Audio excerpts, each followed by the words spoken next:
Greetings and salutations. This is Abdelhadi with The Bitter Truth, where we may not have all the answers, but we're going to ask an awful lot of questions. Tonight, my guest is a very brilliant man I've known for a long time, had the benefit of knowing for a very long time. He is the president, CEO, and founder of A New Apothecary. Apothecary. I can never say that word right. It's an old one. It's an old one. An old one. It's like Jesse James saying he went to the apothecary. But we're going to talk about a lot tonight about business and CBD oil and marijuana and all this great stuff. So let's just jump right into it. My guest tonight is Joseph Valenzuela. Joe Valenzuela hails from the San Diego area, an Austin native for about almost 3 years now, and a very, very good friend of mine. Joe, welcome to the show, man. Thanks for having me. Hey, listen, let's jump into it. Let our listeners know who you are a little bit. Why don't you tell us about your background? Sure. So CEO of A New Apothecary. If you're looking for us on the internet, it's ANEU, like the neurons in your brain, ANEU apothecary.com. But I'm the CEO there, family-run business here. Some of my best friends since we were kids, and my family have started here together. And my background, kind of a serial entrepreneur. I knew at a young age, kind of the traditional route wasn't for me. Started an auto detailing company in my teens and ended up teaching at a junior college in San Diego when I was 20. And it all kind of started taking off from there. I got into the insurance biz where you and I met a long time ago. That's right. And had a good run and helped a skincare company start up. Let's see, that was 6-7 years ago now. Longer than Took that. them from a startup to a little over $300 million a year. Like 2010, wasn't it? Yeah, that was 2012. Okay. Yeah, so just kind of been all over the place as an entrepreneur, and then really, saw what was happening with the CBD market and what was happening around the legalization of marijuana across the country, and decided I wanted a piece of it back in 2016. Timing wasn't right, and it's right now. So that's what we're doing. Awesome, man. Well, so let's jump in a little bit, because I think, and I agree with most of what I hear, and I'm the layman here, so you're going to be the expert and you're going to enlighten all of us. Sure. Because I think most folks have this tendency to throw this cure-all, can patch everything up thing with CBD and hemp. It's the miracle drug. It's the miracle this. It's miracle fabric. It'll replace cotton and everything else. And I don't disagree with any of that from what I've read. Sure. But why don't you tell us a little bit about, for example, the benefits of, say, without the THC part, just the CBD part for now, because frankly, I want to legalize all of it. But, But right now, what your company's dealing with specifically is CBD. Well, I guess I can kind of give you the story of kind of how we got here, right? Because in 2016, myself and a couple of our lead investors were getting ready to pull the trigger on a company at the end of 2016. And the DEA came out and said in December, I think it was December 13th or 14th, they came out and said that they were going to look at CBD as a Schedule I controlled substance. And this is and this is, without putting you on the spot, this is the DEA under Obama. This is the DEA under Obama, yes. Okay, folks, did you hear that? I bag on this guy all the time. And I had made an investment through some friends of mine that owned a dispensary in California a while ago, and I had a small equity stake in a dispensary that was doing really well. And Obama had actually said, not to get crazy, I'm not the political dude, but he said that he was going to respect the state's choice to go out there, and if they wanted to pass it for legalization, he wasn't going to come in and disrupt what the states had decided to do. And then he actually went against that and came and raided a bunch of the dispensaries in California. Okay. We lost a bunch of the product. And so it was that was significantly before this time, but we were ready to pull the trigger on just a CBD company, right? And this is hemp-derived CBD, so nothing from marijuana. This is derived from hemp, which we can get into as a totally different classification under the law. And the DEA came out and said that they were going to look at CBD as a Schedule I controlled substance, right? Which the DEA is actually not supposed to be. They're supposed to be enforcing the law, not making the law. Right. So, needless to say, my two lead investors, these are some great friends of mine that are old, Texas Oil Money. Another friend of mine has helped pioneer one of the biggest fast food chains in the country. They are already very much done financially, so they were like, we got easier places to make money. We're on the Shark Tank. For that reason, we're out. And so we just I started playing around with some real estate stuff, and it just kind of sat on a shelf. And then just recently, there's been a farm bill that's passed. I don't know if you've seen Mitch McConnell got the farm bill passed. And wait, let's stop there for a second. Mitch McConnell got a hemp bill passed. Yes, there's a farm bill that just got passed, and it is a huge, big win for the hemp industry to be able to actually have growers now growing hemp. And so it's opening up the doors. Now, but to answer your question, right, what is the significant benefits of CBD? There's two big hero molecules inside of this hemp plant.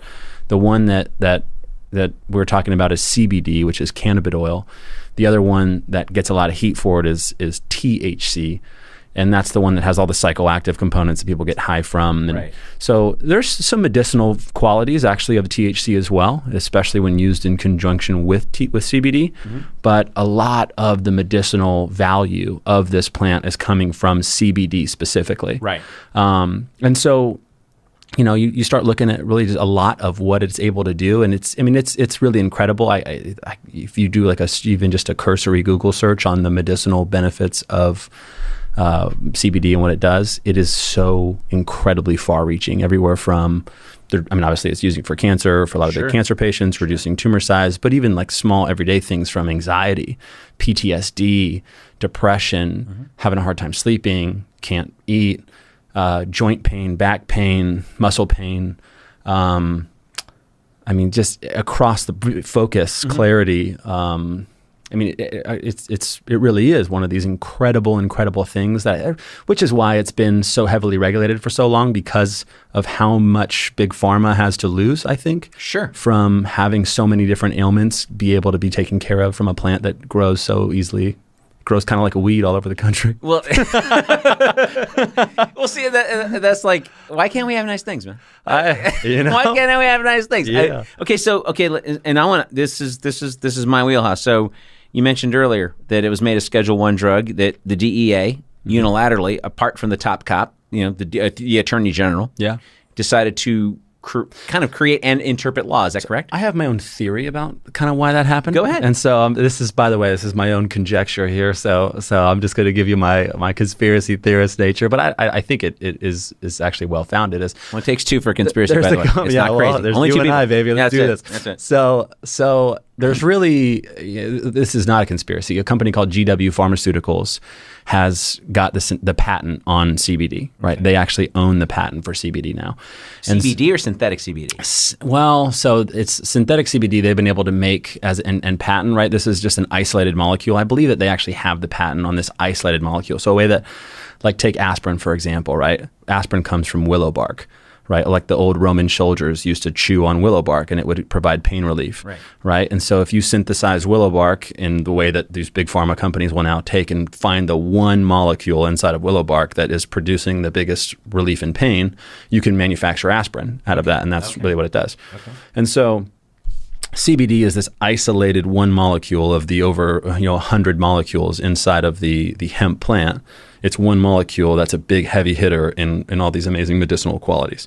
And so they have the rights now to CBD, which is changing the rules for a lot of the companies that are in the CBD space. We're not allowed to even put CBD on the labels anymore because this big pharma company has the rights to market CBD, and they're the only people that can say it now.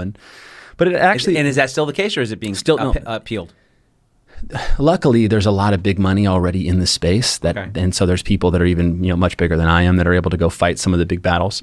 But actually, it's not even really a big concern of mine, truthfully, because CBD, there's a thing called the entourage effect, which is really well studied, that CBD is amplified in its effect when it's used with the other molecules inside of the whole plant, right? So you have CBG, CBN, CBA, right? Even small trace amounts of THC actually boost the quality and the efficacy of the CBD itself. Our products are going to be THC free completely, because there's a lot of people out there that still have to be able to pass a drug test, and you might work in the military or whatever you have to do. And so ours will be THC free completely, but it'll still include all of the other constituents of the plant that provides that benefit. So it's actually a good thing. They call the term for that as full spectrum. So if it includes all of the different molecules, it's considered a full spectrum plant. And that's exactly what we're using in our products. Okay. Well, and then you mentioned something earlier, and I wanted to touch on it because you mentioned that it got made a Schedule I narcotic. And it's interesting that crack was also made a Schedule I narcotic under the Clinton administration, but powdered cocaine, because Clinton's banker buddies need to do it off of strippers' asses, that is not a Schedule I narcotic. So that's kind of a slap on the wrist when you get caught with that shit, unless you're dealing.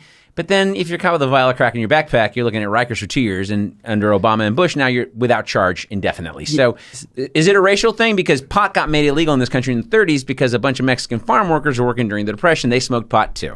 Yeah, so it's really interesting, actually. It's A little bit of a few things. Number one, in order for something to be, there's different schedules, right? There's Schedule 1, Schedule 2, Schedule 3. Right. So in order for something to be considered Schedule 1, it has to have no medicinal value whatsoever. Okay. Right? The reason why cocaine, for example, is Schedule 2 is it's actually shown, it's used as an anesthetic still in medicine today. And so it's Schedule 2 because it has medicinal qualities to it. Okay. Right? Versus crack cocaine doesn't have any medicinal values to it.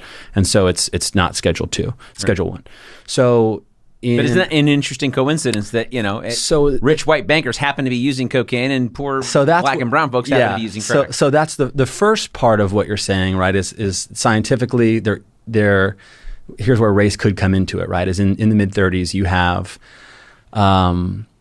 really William Randolph Hearst.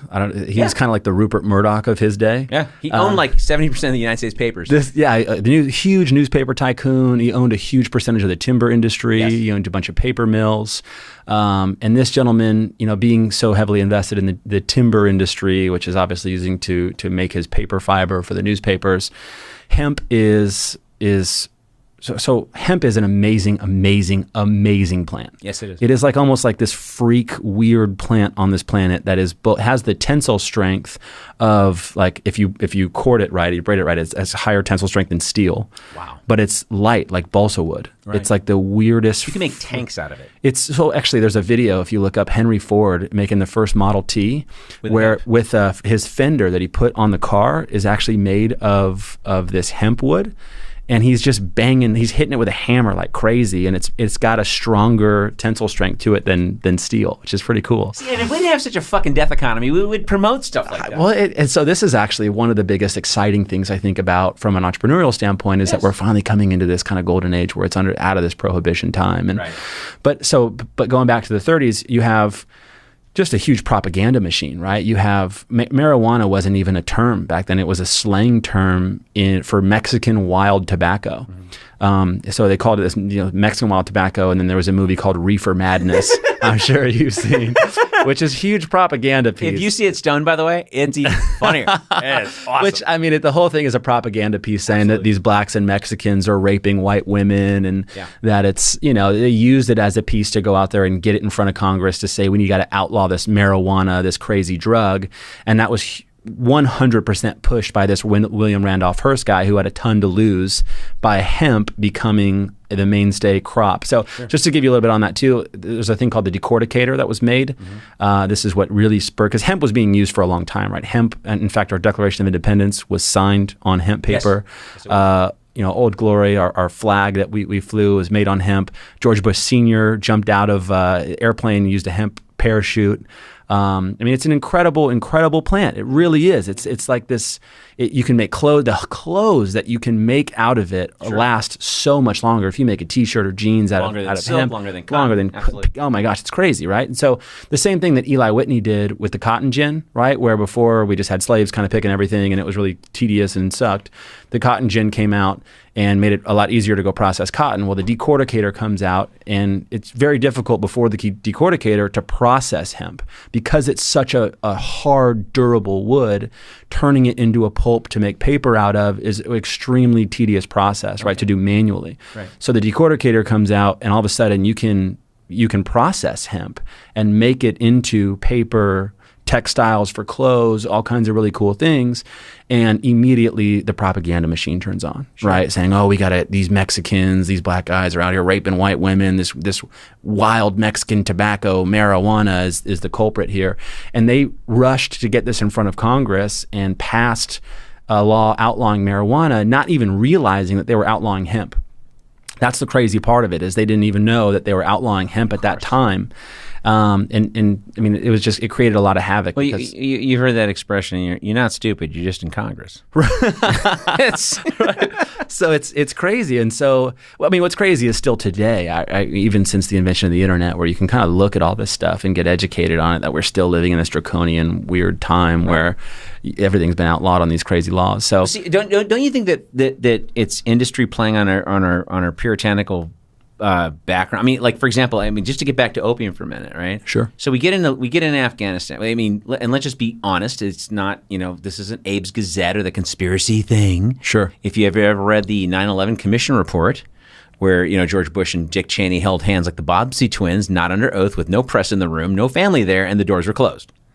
So, a little weird. But anyway, Pakistan and Saudi Arabia were proven to have been 100% involved, both money and personnel, with 9/11. But we invaded Afghanistan and Iraq. And Afghanistan is like a half cent a pound for opium. Suddenly in the last 15, 16, 18 years, we've got an opium epidemic. Yeah. I mean, I'm not as up on all this stuff as you are, but I saw that something now like over 90% of the world's entire opium supply is now coming out of Afghanistan. Yeah. Which is pretty insane. Going into Europe too, not just America. Yeah. Yeah, because Europe has their own little problems. Well, and that's actually one of the big impetuses actually for me starting this company is just in researching so much of what these things do. I've had 3 really close friends and family members pass away from an opiate. My grandma, who kind of helped rear me when I was till I was 5. Right. She She passed away on an accidental overdose. Absolutely. She had a friend's daughter 4 years ago. Absolutely. Yeah, man. It's just so in a lot of it is just because people don't have access, right? You think, okay, if I have pain, I reach for a pain pill. And what is a pain pill? A pain pill is an opiate, right? It's something that you go take. And my grandma, she was overweight. She was over 100 pounds overweight, and she fell down at a Target. And when you fall down and you're that heavy, right, you kind of hurt some things. Yeah, and they just pump it into you. So she was never on any kind of pain pills. She didn't have any kind of addiction to it even. She just asked her doctor for, something to help her out with the pain temporarily while she was getting healed. And she had really bad sleep apnea. She was on a sleep apnea machine. She didn't have the right sleep apnea machine. And for somebody who deals with sleep apnea, most people don't realize like opiates actually very much affect the breathing center of your brain. Okay. Slows down your breathing dramatically. In fact, when most people pass away from an opiate overdose, it's because they stop breathing. Okay. And so when somebody has sleep apnea and they're that overweight, she just fell asleep in her lazy boy and she just stopped breathing and she didn't wake up. And the same thing happened. One of my really good friends' little brother, early 20s, my little brother's best friend. It's just crazy, man. And I actually, what the sad thing is I am not even remotely like some isolated case. Almost everybody I talk to knows somebody who's suffered from an opiate overdose. No, it's an epidemic. It really is. It is an epidemic. And see, and that's the thing where when you take something like hemp, for example, simple as that is, it's almost free. We could there will be a business built around it, but it's compared to opium, it's free. I mean, we're not dying for it. We don't have to shoot anybody. We don't have to bomb anybody. It has produced 0 deaths in the last 10,000 years. Yeah. Overdoses from heroin, a gazillion. Yeah. Beer, a lot. Right. Tobacco, right? Oh, fucking A. And that is the thing that drives me bananas. If the money, and this is the thing that disturbs me as a really quick aside, because I want to jump into your business model too. Sure. But that's the other thing that drives me kind of bananas too, is that you look at California, Washington State, Colorado, where they made marijuana legal. Now there's a big black market for, quote, clean marijuana, because guess who got their hands into the Department of Agriculture in each of those 3 states? Fucking Monsanto. Yeah. And they're now making legalized heroin guys use what? Roundup. Yeah, it's insane. The glyphosate. In fact, just this week there was a $289 million lawsuit. Yeah, that was a judgment against over Monsanto. A guy that got leukemia. Yep. Yeah, and I hope a gazillion of those show, because $290 million to them is nothing, but multiplied by 5,000, that's a lot. Yeah, there's more lawsuits coming, I think. Absolutely, and that's the thing is we talk about this all the time. I'm a capitalist, you're a capitalist. But I don't like this crony capitalist. I'm going to, grease some palms. Yeah, it's not free market. Yeah, it's not free market. It's not free market. Free market capitalism, and we're going to talk about your business model right now, but your free market capitalism is you are providing a product or a service. I'm going to pay you for it. Sure. Right? And you will give it to me. And then I will like it because it's going to be CBD and it's going to be awesome. And that's cool. And the market gets to decide, right, what succeeds and what fails. Yeah. And you don't need to be James Spader in an 80s movie with the feathered hair and the pulled up sleeves, fucking with Molly Ringwald, right? Paying off the guys because your daddy's the judge. Did nobody ever see like an 80s movie where the bad guy is like the fucking dickhead? Like they behave just like James Spader in every 80s movie before he became a good guy. Like True story. Like, and they don't even, it doesn't even dawn on them. I'm paying off a judge and a senator, and I got the entire Congress in my back pocket and the presidency too. He said, "No, nothing wrong with this. It's cool. It's all right." I saw 16 Candles. I was before my time. I know Breakfast Club. Yeah. Hey man, Citizen Kane came out before I was born. Yeah. By the way, that's William Randolph Hearst. Yeah, by the thank way. you very much. But yeah, before I was born. Yeah. I love when people go, "Oh, before my time." Yeah, it's called a DVD. Yeah, so Rosebud. Yeah, Rosebud. and you know what that was named after, right? After Marion Davies' pussy. Oh, Because did not know that. Yeah, I said it. Yeah, I said it on my show. I said it. Yeah, no. William Randolph Hearst had a mistress. She was a famous silent screen star named Marion Davies. Okay. And at the end of the 20s, he basically like swept her. No, earlier than that, like the mid 20s, he basically swept her out of her career, put her up in a place, made her his mistress. But he was Catholic. His wife was Catholic. Didn't believe in divorce. So his wife let him have the mistress. Interesting. And he just San Simeon Castle up in California. That's Hearst Castle. Yeah, I've been. Okay, that's cool. Yeah, Xanadu in the movie is based on the castle, and so instead of the silent screen star, she's the opera singer. But so when Orson Welles was writing the script in 1940, RKO was never going to allow a reference to pussy, so he made it about the sled. How funny. Rosebud. Right. And so she lost her fucking mind because that was the nickname for her pussy. He used to call her Pussy Rosebud. So when they saw that in the theater, she lost it because they went to a private screening, and she just lost her, and he lost his mind. He was trying to get that movie completely shelved, and he did some hardcore threatening. He was an intense dude, right? Intense dude, crazy. And he owned everybody. I mean, he created the Spanish-American War, right? Really? Oh yeah. Remember the Maine? That was all William Randolph Hearst. Sold papers. He goes, you get me a war, or you get me the pros, I'll get you a war. He told his reporter, because his reporter's like, we got nothing here. And then the Maine got sunk, right? So remember, the Maine became this big thing. And then 1976, the Department of the Navy comes out with a report that the Maine actually didn't get torpedoed. It was an electrical fire. Yeah, it's interesting. I mean, I think it takes a more educated electorate body, right? You need more people that are just plugged in. Watching porn. Right, plugged into like just paying attention, taking a look at the whole democratic process, and vote on an educated platform. Yeah, yeah. It's not a lot to ask. Yeah. I mean, if everyone took a half an hour a day and stopped masturbating for just a half hour a day, 30 minutes a day is all I ask. Half an hour. Just a half less. an hour. A half an hour less. Yeah, and just cross-check the memes you see on Facebook. You see some fucking meme, and Hillary's arm wrestling Satan. Right. Cross-check it. Did Hillary actually arm wrestle Satan? I don't know, but like look it up. Sure. I do this on the toilet. It takes no time.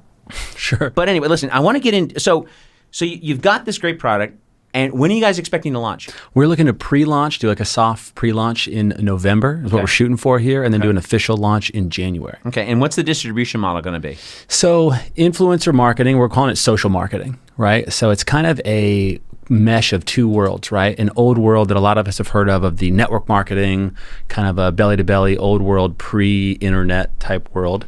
We can get into both of those. And then there's been a new kind of eruption since the dawn of social media of influencer marketing online, where you have these bloggers or different people that are out there advocating products and services that they're able to influence their friends. So I've come to the realization that really all marketing is influencer marketing, right? You have really two forms of marketing. We call it push through and pull through marketing. Most of us are more familiar with pull through, right? Pull through is when you have LeBron James throw a baseball and a diamond and tell everybody to go drink Sprite. I have no idea why LeBron is throwing a baseball. Somehow that sells. Somehow that sells Sprite. Yeah. But it's Tiger Woods hits a golf club and holds up a can of Coke and takes a drink and says, it's the real thing, right? And everybody goes out and buys a Coke. That's pull through marketing, where they're kind of pulling you into the store to come out and buy a product. Push through marketing is where most of like the insurance world has lived for a long time, right? Where you're sitting down with an agent and you're comparing rates and you're looking at what your coverage needs are and blah, blah, blah. And then you go through that. It's getting pushed out into the marketplace through a sales force. So the old school, and I don't want to call it old school. I mean, it's still a very thriving industry. The network marketing industry is really a push through model where you're out there, advocating, showcasing products and services. Most of the time, they're superior quality products and services. And then, since the dawn of social media, we've had this revolutionary connectedness that we've never had, right?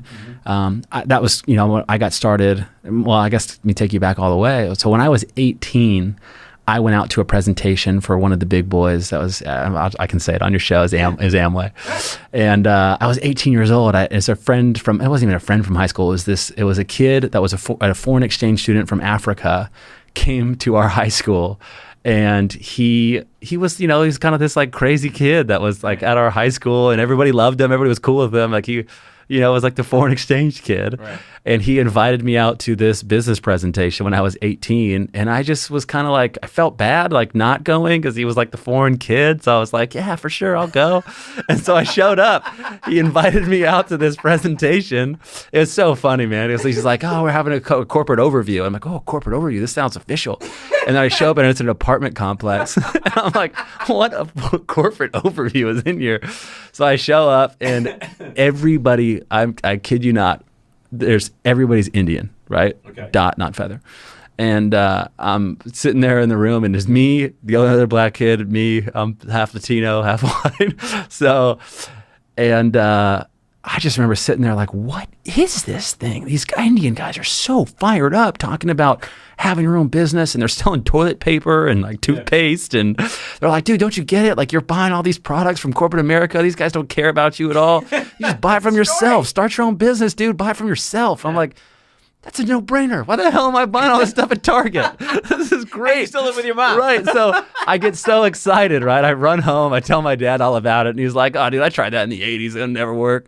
And so I was like, just took all the wind out of my sails, and I never joined. Right. But it just got my wheels turning to where I thought, dude, somebody's going to sign up in that thing, and somebody's going to make a freaking ton of money. Right.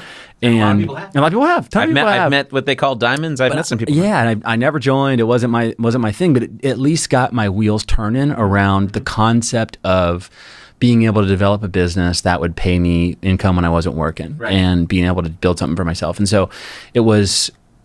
Well, a couple of things happened. I got a hold of a book called Rich Dad Poor Dad. Mm-hmm. That was a big shift for me. Big shift for a lot of people. Yeah, that was best-selling book, I think, behind like the Bible or something for a long time. And then that actually inspired me to start my auto detailing company. Right. Started that, got a few employees. When I was in college, I recruited 3 of my college buddies, and we were out there hustling in neighborhoods, and it was great. And then I came out to another presentation selling insurance products. Right. And same exact thing, man. A buddy of mine that I hadn't seen since high school, that I love, one of my dearest friends since middle school, but we kind of lost touch after high school. We kind of went our separate ways. And we ran into each other at the beach and catching up. How you been? Great. And then as I'm leaving, he's like, hey, dude, by chance you keep your options open for making extra money? And I was like, yeah, sure.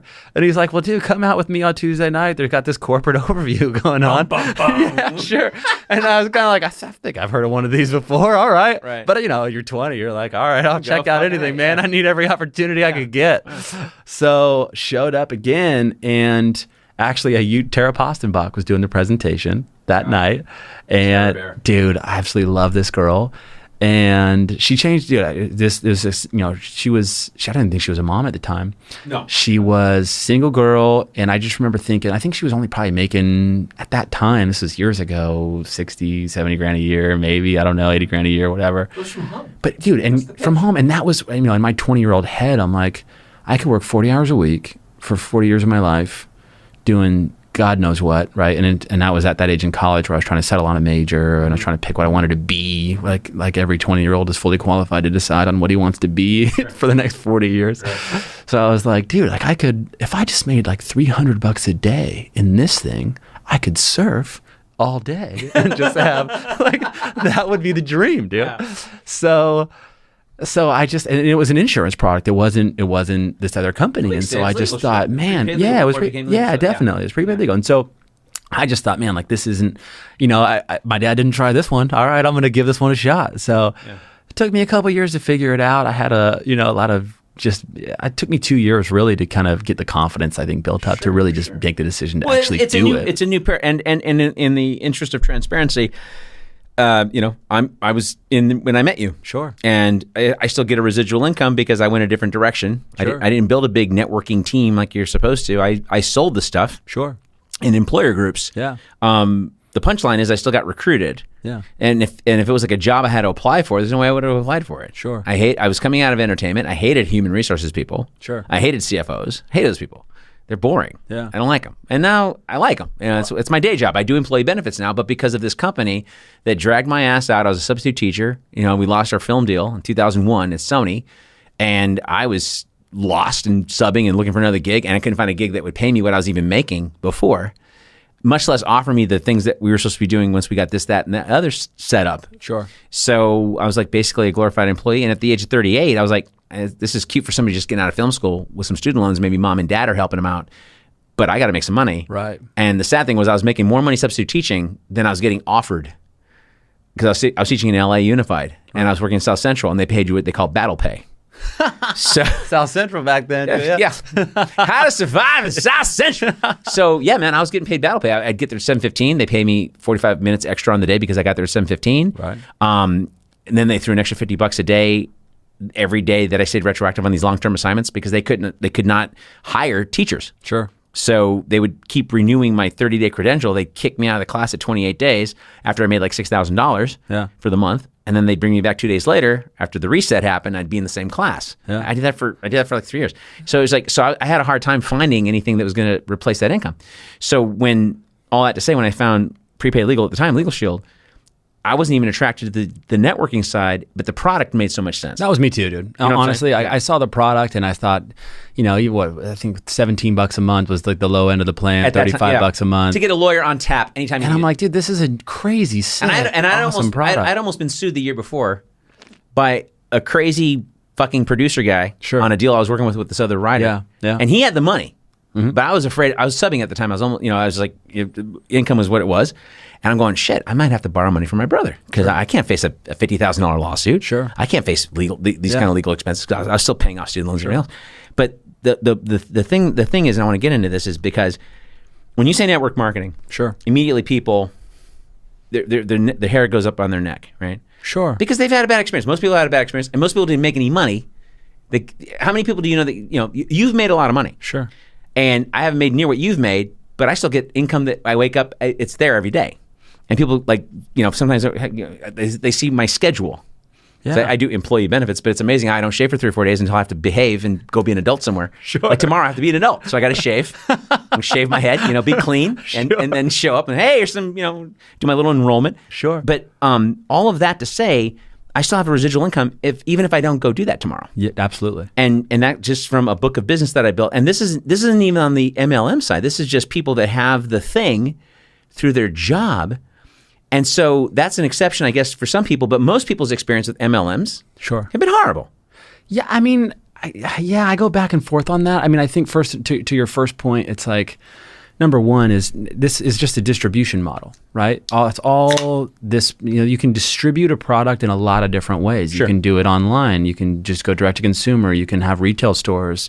You can do it out of a mini mall. You can do it from a guy selling it that's your neighbor, right? It's just distributing a particular product. You can do it through Super Bowl ads. So this is just a distribution model. But technically it saves a lot more money than what you just mentioned. You're going direct to consumer. So there's a couple benefits that this industry provides that traditional brick and mortar, right? And we've seen brick and mortar retail has gotten decimated in this last year. Sure. Really, it is the online purchasing has radically reshaped how we consume products and services in our country today. And that's not going anywhere. It's not going to slow down. That's only going to speed up. And so what the relationship marketing industry has provided for a long time, right, is you can have somebody that you know, right? The major advantage, there's a couple major advantages that this industry gives you. Number one is it's your friend, it's your family member, it's somebody that you know, hopefully that has enough, scruples to not just recommend anything that is just presented to them, but hopefully something that they've actually done a little bit of homework, studied it, looked at it, they like it, they've used it maybe, tried it, had a good experience with it, and now they're turning around and recommending it to you, which you don't necessarily get from buying something at a retail store or buying it even from an online store, right? You don't know the person who's selling it to you. You don't really know. I mean, you can look at online reviews, but even those can be bought now, right? There's companies in China and India that'll review all kinds of products and give them all kinds of 5-star reviews. But it's different, right? When you have your friend or somebody that you know saying, dude, I got a hold of this thing and I use this product and this is actually pretty killer. And so you have the speed of trust, right? Which is a big advantage. That's also where I think its negative thing comes from, because there has been unscrupulous owners of companies. There's been bad companies that have come in and overpromised and underdelivered. Absolutely. And so you have, I guess like in any industry, right? But again, I don't necessarily look at that as a fault of the industry as much as it's like there's bad actors in every profession. Sure. I know great real estate agents. I know terrible real estate agents. But to speak to your point, and this is where I'm going to push back a little bit. So as a for instance, bring it, baby. Let's do this. So as a for instance, and what I believe about your product is the same thing I believed in how we met. Okay, what I believed about prepaid legal back then, what I believe about Legal Shield now. Yeah. If I can get you a lawyer on tap, I don't need to make money off of you, right? Yeah. You need it, you buy it, done. Don't sell it for me. Don't join my fucking team. I don't care. Right? If you want to just go do your gig and not think about shit, that's fine. Sure. You got a lawyer on tap for when your landlord fucks with you, your mechanic fucks with you. I've got out of 3 tickets in Texas in the last 3 years. I just use it for one. Yeah, okay. It's pretty good. Yeah, it's badass. But isn't that a testament, right? Like I haven't even been affiliated with that business for almost a decade. Jeez, and I still have the product. Oh, yeah. I really love the product. And I had a 2-year break. I got out here originally to Texas to come out and be a broker. And I wasn't doing anything. I turned over all my group accounts to this girl in California. Yeah. And I was just kicking it. I was a broker out here. And came out to doing regular insurance, straight insurance benefits with straight employee insurance benefit broker. Yeah. And I kept that. I must have used that plan 8 or 9 times in the 2 years I wasn't working in the business. So that, I think, is actually one of the very first filters that you have to put to the test of any company, right? Is you have to ask yourself genuinely, would I be a consumer of this product if there wasn't a financial incentive to this company? Bingo. Right? Right. Could I see people that I know, my friends, my family, wanting to use this product if there wasn't a financial incentive attached to it? And if the answer is yes, then it doesn't mean it's the perfect opportunity, but it means at least we can go to the next checkpoint and start looking at, okay, well, what else do we pass, right? If the answer to that is no, it's an insta-fail, right? No, do not pass go, do not collect $200. That's not the right opportunity. Move away from it. Because then you're convincing yourself, right, of a story. I mean, and every MLM's got a story, right? Sure. I'll tell you a really quick story. So first year when I was in Legal Shield, this guy that I prospected used to work at the Hollywood Reporter when I was working in the film business. So I gave him a call because I knew he wasn't making a lot of money. Sure. So he showed up to one of our corporate overviews, right? Right. And he whatever, he'd seen these things where he's from Missouri. He saw Amway and all the other Tupperware. His mother was at Tupperware or some shit. So he calls me about 2 weeks and he bought the membership off me. He bought my thing. Sure. So all right, cool. So I'm like, not for me, but hey, I'll buy it. Like I need it. My landlord's fucking with me. Okay, great. So about 2 months later, he gives me a call. And, hey man, I'm having this thing in my house. Why don't you come over? I came to your thing. Okay. And I'll say the name of the company. I don't even know if they're still in business because it's fucking hilarious. They're called the Amazon John Tea Company. I'm sure they are not. And yeah. and there's this guy named Amazon John whose big claim to fame, at the time he was married to Olivia Newton-John. Okay. So his last name wasn't John, but it was like, but they call him Amazon John. Sure. And he had this big fucking Indiana Jones story. Right. So and the pitch is amazing. He's got the khakis. He's got the shirt. He's wearing it in the deal. Yeah. In the presentation. Yeah. It's like he's got. Man, I would have gone to that. He's got the hat. No, he's in the video. I'm at somebody's house. Okay. He's wearing it. Yeah. No, he's dressed up as Indiana Jones in the presentation. No, in the video he is. That'd have been great. He's like, I'm Amazon John. He has this amazing story how he's in the Amazon, and I'll make this really short. He's in the Amazon, gets injured, and gets found by these Amazonian Indians. Oh, geez. He fell off a cliff. I love these ones. I swear to God. These are great. And they have him in a hut for like 6 months, and they're healing him with all these herbs. Some shaman. Yeah. Some Eskimo medicine Jim Morrison man. shows up doing Sufi dancing, whatever.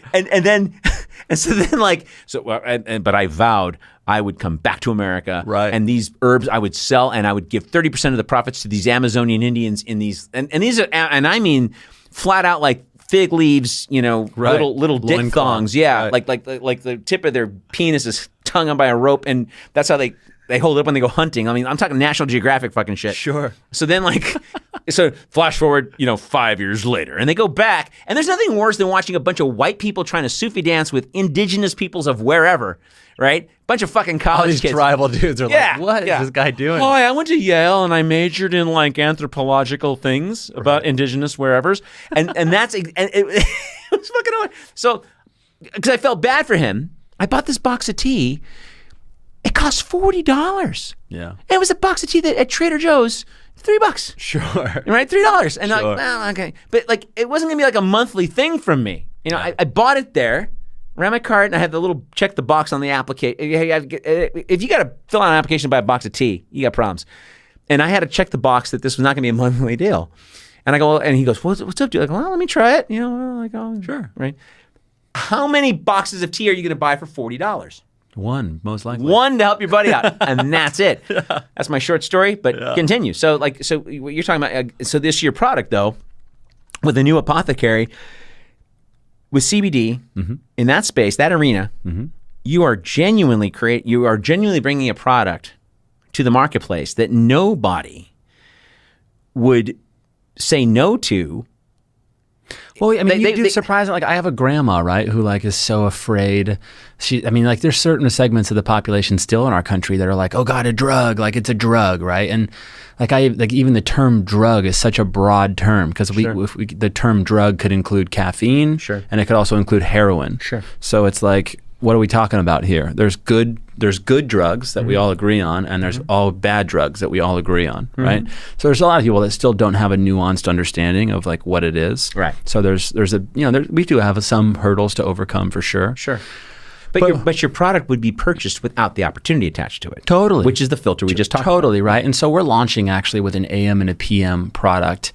And I'm really, really excited about what these products do. And it's not just CBD, actually. So what's really cool about CBD specifically, right, is a little bit of it, right? We have 10 milligrams of it in our AM product. And a little bit of CBD promotes a sense of calm and focus. So you are very like tuned in. It's just like you feel they call it a flow state. If you ever heard like Stephen Kotler talk about it, but you get in the zone and you're just kind of like, you're more productive, you're just getting stuff done, and you're just kind of in that flow state. It's called a nootropic, is what the whole industry of nootropics is, where you kind of dial in and you just get into this flow state. And so there's a lot of really cool ingredients, not just CBD, but we have medicinal mushrooms, lion's mane extract. We have the #1 mushroom supplier in the world, the guy who kind of built the industry with Terrence McKenna. Wait, which kind of mushrooms are we talking about? So we're talking about medicinal mushrooms. Oh, but, not psilocybin. Well, actually, here's what's really funny. So just as an aside, I bet it's fun. Jeff Chilton is the owner of our company called NAMX, North American Medicinal Mushroom Extracts. They're the first organic provider of mushroom extracts. Jeff Chilton is their lead scientist and president, and he really pioneered the mushroom industry. There's a big guy named Paul Stamets. I don't know if you've heard of, but Paul's kind of like the most well-known mushroom guy, I think, in the space. But he co-wrote Paul's first book, Jeff Chilton did, with him back in the 70s. They were putting on conferences back in the 70s and having Terrence McKenna come and speak, who was very into psilocybin at the time and like shamanism and all this stuff. So Jeff's an old school dude. I mean, he is like to the core 70s mushroom guy. But what's really cool is they're good for you. Outside of the psilocybin side of it, lion's mane. They're finishing clinical studies now with lion's mane mushrooms showing that it creates neurogenesis. Neurogenesis is where it actually regrows neurons in your brain, new neuron synapses. And so it's amazing. You're actually growing new neural pathways in your brain with lion's mane mushrooms. And CBD is a neuroprotectant. It's a huge, they're looking at it with concussion protocol, where if you get a concussion. I was going to ask about the NFL. This is actually a big hot topic right now around the NFL. Right. Well, because it's totally illegal in the NFL, right? You can get suspended from games if they get even CBD right now, which is total BS. I don't think that's right at all. Al Lozano died of steroids. It's so yeah, right. So it's so crazy. This is why corporate America's the work of the fucking devil. It's crazy, dude. Yeah. I mean, it really is a crazy thing, but I mean, it's the thing with CBD is it's not psychoactive. You can't get high from it. You could do a pound of this stuff and then go drive your car around. It's like it's not like that at all. And so why on earth we still have a lot of these draconian measures is just crazy. But because we're America and we like and we like to do as we're told. And oddly enough, like this farm bill passed right strategically when GW Pharmaceuticals, this big pharma company, is ready to go out there and have the exclusive rights to sell CBD on the label, right? So it's there's a lot of that going on, but I think I'm more of like a power to the people type dude. I think I think in a long enough runway the good guys win, and I think we can still put the entourage effect. We have all the constituents of this plant minus THC. To be able to go out there and get people to benefit. And isn't it amazing? Because I want to get back. I got another question really quick, but isn't that amazing that you can take this plant and divide it up into the psychoactive effect and the medicinal effect? You can go to the CBD, completely not get high, and separate from the THC. That to me is amazing. Yeah. That kind of technology to me blows my mind. Well, and that's where so THC is known to give a lot of people anxiety, right? If you have I got friends that can't some smoke people that will smoke, right, and they get a lot of anxiety and they feel stressed out. CBD is the part of that whole plant that actually brings you down and has a lot more calming effects to it. So our nighttime, our rest product actually has 25 milligrams of CBD. Okay. A lot of other really cool herbal extracts. The whole thing of a new apothecary. So on our formulation team, we have a few naturopathic doctors and we have some Western medicine compounding pharmacists.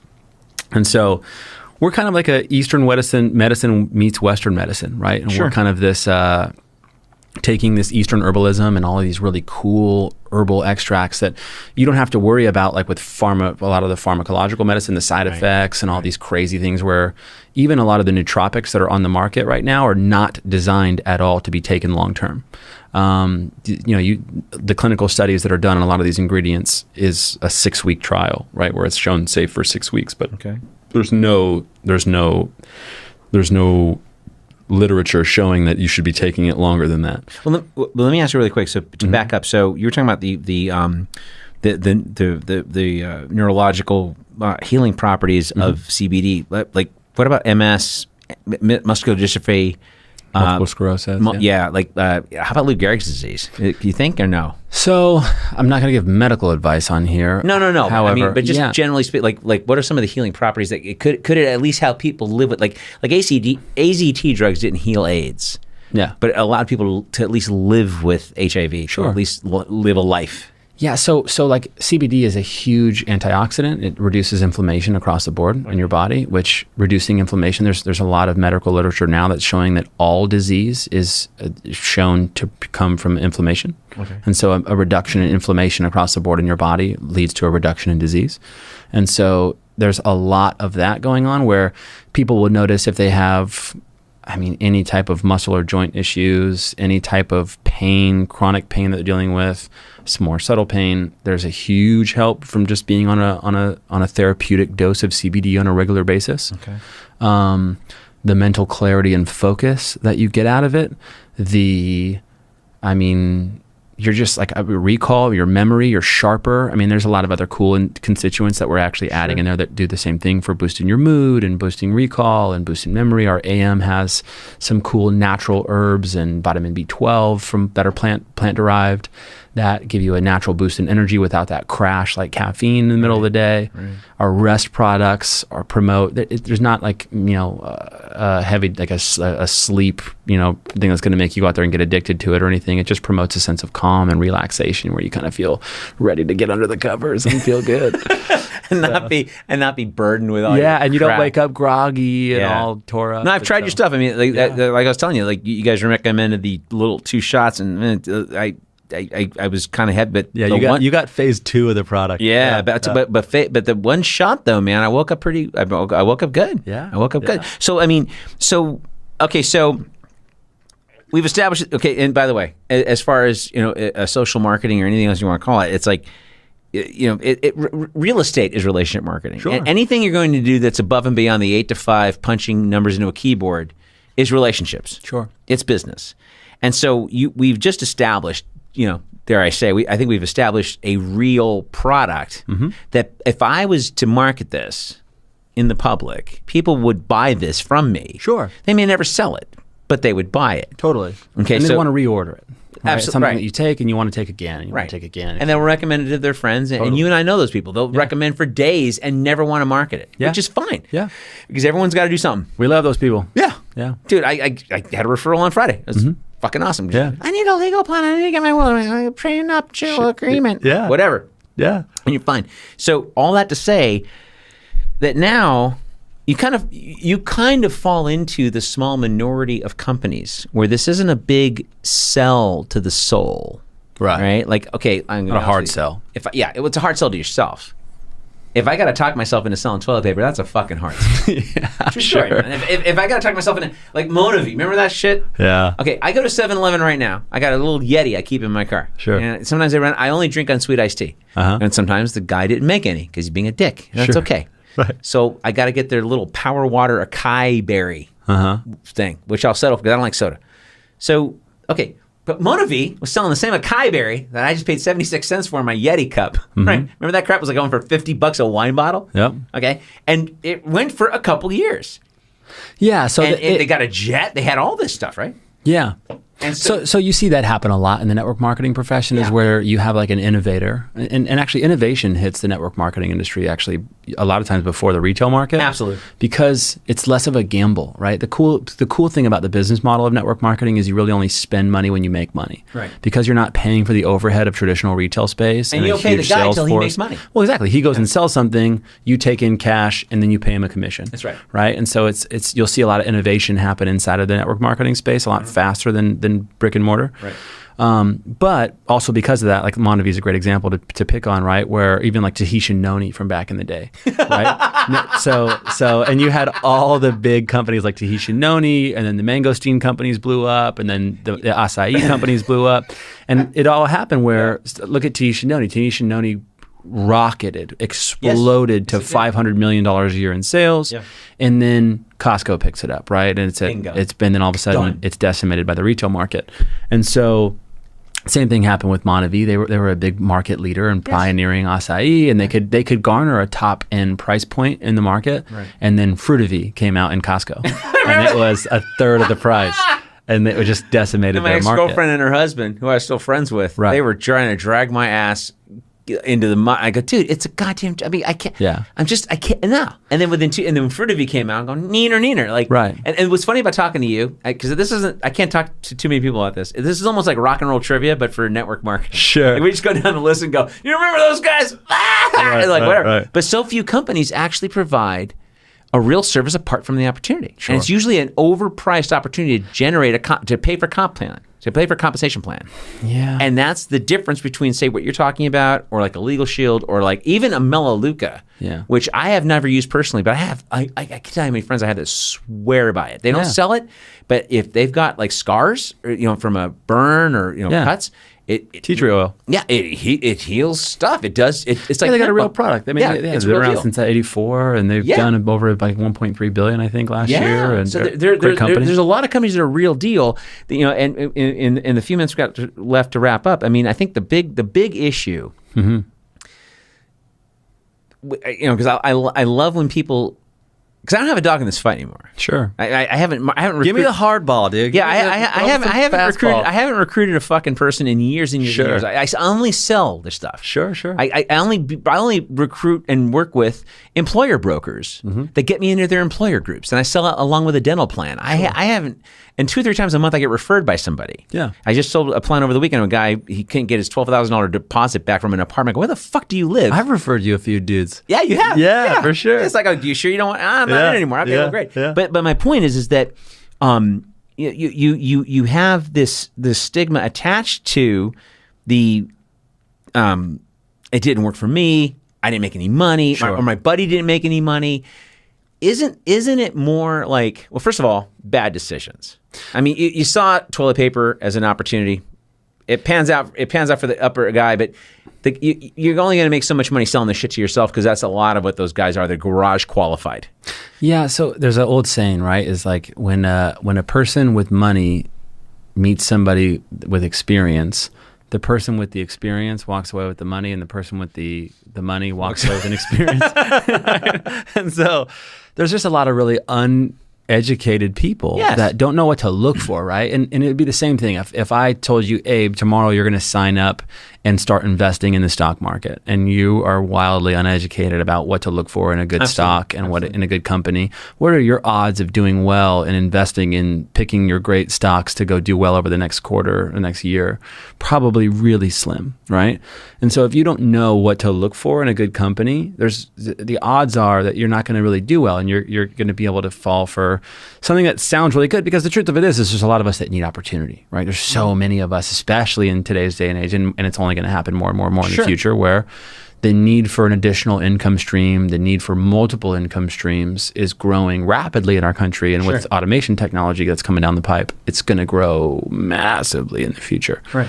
And so Yeah, this is where you have to be able to understand the rules to the game. That's what I call it. Is you got to know the rules of the game. If you want to, if you and I were going to play Monopoly, right? What would be the first thing that we were going to do if you've never played Monopoly before? Right. We would have to bust out the rule book and we read the rules together and we figure out, oh, here's how you play Monopoly. And then once you've done that, we can actually go play a fun game together, right? There's so many people that just, go play these board games and have never read the rule book and they don't know at all what they're doing. They don't know what to look for. They don't know what makes a real company versus one of the crazy companies out there. Right.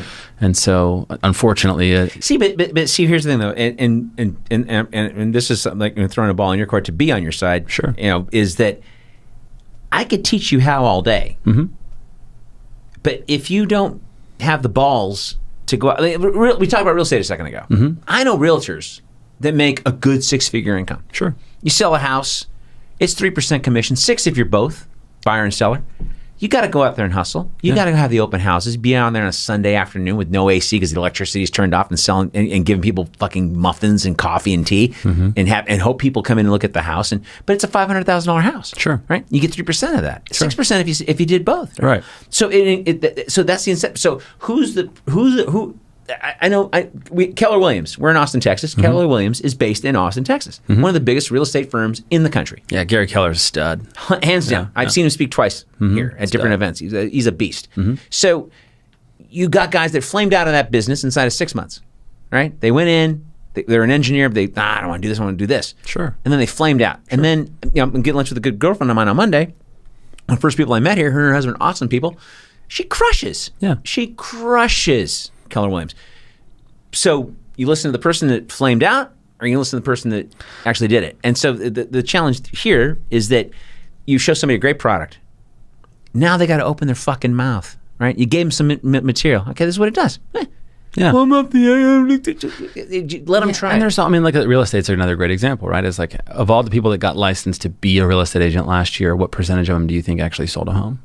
I think it's something like not even 2%. It's something psycho like that, right? Like the overwhelming majority of people that signed up. And what does it cost to be a real estate agent, right? I mean, it's like thousands. To go get licensed, to go through the training, it's like to a go couple through, of grand. Yeah, right. You're going to go through that whole school, and you're going to go through. I mean, time, all that stuff, and even with that barrier to entry, where it takes that level of commitment and time to go do it, your percentage of people that go out there and really make not even a massive career of it, but just sell one home, is a very small percentage. Absolutely. And so the success rate actually in the network marketing industry is significantly higher, right? And again, well, but to be fair though, there's a low bar for what they call success. Sure. I mean, come totally. on, how many participation trophies did they give us when we were in legal shield? Like, sure. Everybody stand up if you breathe today. Yeah, you're a champion. Yeah. Oh my God. So you'd be fired. Totally. In corporate America for the shit that they give you accolades for in network marketing. I mean, well, but again, in all fairness, there's a lot of people that just show up for that, right? There's so many people that show up because they want a place to like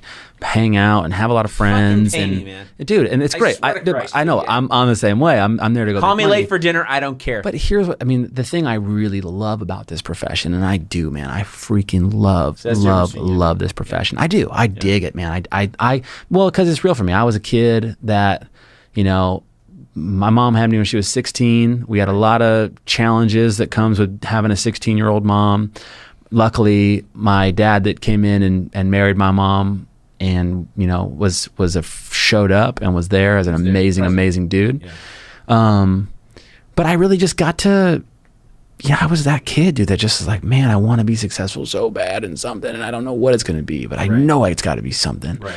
And network marketing showed up in my life, and I was the right person, I guess, for it. That was ready for it. I like selling. I don't mind selling. That's cool. I like that. It's fun. Yeah. But like to recruit and be patient with people, I got none. Yeah, I got like the patience of Job, dude. You do. I you really do. Too much. No, you do. I do not. And that's why you made more money than me. To be honest, if we're comparing checks, if you're a better babysitter, you make more money. My wife is actually teaching me to as I do it too much. I'm on the other end of the spectrum where I need to be able to tell somebody you're not the dude. When you guys were still dating, like we're waiting for you to get off the phone, and she's like, God damn it! Like I go and I try to explain. Well, I'm over here pouring my heart out to this dude. Yeah, and that's never gonna do anything. See, and that's where where I got about 10, 12 years ago, I got to that space where I'm like, I'm just going to recruit fucking sales guys and brokers. I don't need to know them. Right. I don't need to like care if you shit about their kids. Right. You know, it's like, you're going to get me an ABC company? Great. Oh, I'm with the dental plan? Right. Awesome. I signed up 50 people.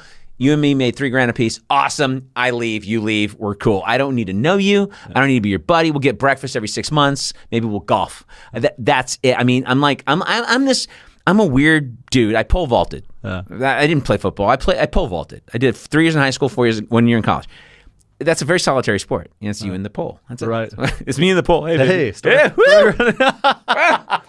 So I'm not like you. You know, like you played water polo. You're a team guy. You know? Yeah, for sure. And I think people that are naturally team people gravitate to that thing of it. Yeah. I got lucky that I found the thing that I could sell. I love team sports too, man. Yeah. There's something I love about watching that. team sports. I like playing team sports. But like but I'm not, but here's the thing: is everyone's at my equal, or I'm the weakest link. I'm not dragging somebody across the finish line. Sure. You know, the whole. I met this guy at Starbucks. I turned him into a millionaire. I got so fucking over that within 2 years. Yeah, I mean, the truth of it is, I've been able to, and I even hate to use the word like I didn't do it, man. Like I was fortunate enough to be the person that showed somebody a really cool opportunity, and I maybe helped them along the way and overcome it. But they did it, man. It wasn't me. Like they did all of it. But you have an attraction thing that I do not. Because I could be a dick where you're not. You're a very kind person, whereas I'm a dick. So like what ends up happening is after 2 months, my wife doesn't want me to... Okay, does your wife want you to work at Target the rest of your fucking life? Okay, you want me to talk to your wife? I'll talk to your wife. All of a sudden it's like a scene in The Departed. I'm gonna go do Indiana Jones Amazon tea. I think the Amazon guy, I think he's be nice to me. I could dance with the Sufi Indians. You know, and I just, you know, and I can admit that about myself to the point where, you know, I was just like, not like you, man. And so, which is fine, you know, and everything kind of works out the way it's supposed to. It takes a village. Dude. It takes a village. And I got fortunate in that I was able to build a book of business by just selling the thing. Mm-hmm. And the few people that I have on my team that do anything are brokers. And it's a different model for me. But I think, and you know, in the next few minutes you're wrapping up, I think the big challenge is, and this is the message that I think we need to get out to folks on your product specifically, a new apothecary. We have to get out the idea that this product alone can be an income for those who don't build a team. Yeah, and it's like, you know, we could get into a whole nother topic someday on like what are the things that you really should look for in a company, and how do you filter, like what's the filtering process of how to say yes and no and what do I look for? Sure. But like, you know, you're not competing with other network marketing companies, you're competing with companies, you're competing with the retail market. Right. So when you look at like how do you price your point relative to the retail market, you got to go look at, you know, what is the competition out there, and how do I, you know, first and foremost, the customer is the star of the show. You need a really killer product that the customer wins at. And if the customer wins and he's the star of the show, then the distributor can easily win, right? Not easily. The customer can win, has a chance to win, where he can actually go build a real customer base. And so that's what we're looking to do, man. We're looking to, with this AMPM product, I mean, we're on our third phase of product development right now. We had our first two, which were in liquid form, and we were trying to work out the taste. But one of the you know, mission, one of the core values of our company is there's not one ingredient that we don't really want to be there. So we're not putting any BS flavors or there's no junk. Good. And so, you know, in making something taste really good that with no junk in it, it's more of a challenge than you might realize. Because people like Captain Crunch, man. Yeah, exactly. And so they want Frankenberry.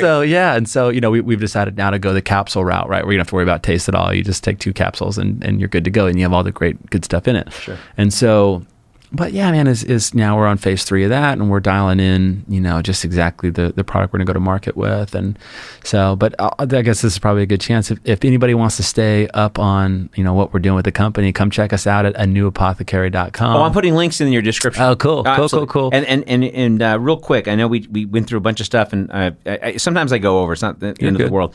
But we talked about MS. We talked about muscular dystrophy. We talked about autism. You and me did, but I mean, so can this work with autism or fibromyalgia, erythromyalgia? Here's what I would say is, like, I mean, most of us have access to Google, and just go do 10 minutes. Take 10 minutes and really just go through what are the medicinal benefits of CBD. Okay. Right. And when you come look at our product, and you can just, I mean, you can put us put us under a microscope and come really look at all of our ingredients that we have. And I mean, you can look at the monographs and see what the clinical studies are on each one of these ingredients and what they do. You know, from across the board, you know, just reducing inflammation, helping out with pain management, helping out. I mean, I have a podcast called A New Perspective, and it's spelled like ANEU, just like the same wheel.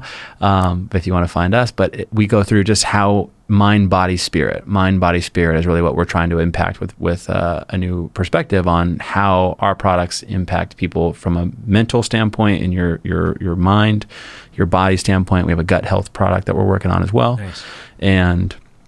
And then just the spirit of kind of, you know, being a part of a community that actually, you know, cares about doing the right things. We're striving to be a zero waste company. Right. So we have a program we're developing, which is kind of a buyback program. If you can actually send us your empty bottles from the company, we'll send you a free bottle. And so it's pretty cool. Very cool. We're doing the right thing. My God, this is awesome. Well, listen, folks, my guest has been Joe Valenzuela, CEO and founder of A New Apothecary. Coming out this fall. And again, you can be a bitter pill by going to patreon.com/The Bitter Truth for a mere $2, price of a latte. Not even, lattes are fucking cheap latte. expensive. Yeah, a cheap, shitty half latte. A latte. A half a latte, or actually a cup of coffee. You can become a bitter pill and help the show and all that kind of thing. But most importantly, folks, if this stuff makes you uncomfortable, it's supposed to. Sleep tight.